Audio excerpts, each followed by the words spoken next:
Oi pessoal, tudo bem? Aqui é o Alemão, técnico mecânico da Pavilhão.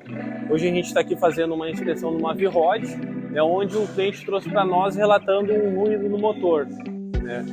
Então a gente recomendou fazer a verificação da folga das válvulas. Nesse caso aqui já fizemos as aberturas das tampas. Verifiquei aqui que elas estão dentro do especificado pelo manual, e continuamos esse diagnóstico para sanar esse defeito. E aqui eu consegui descobrir que a gente tem uma folga excessiva nas correntes de comandos, como vocês podem ver. Então, se a tua moto tem acima de 24 mil quilômetros, você acha que tem um ruído anormal no motor, traz aqui para mim. Eu vou estar fazendo essa inspeção, para te estar rodando tranquilo, e estar rodando com uma moto alinhada, gostosa de pilotar.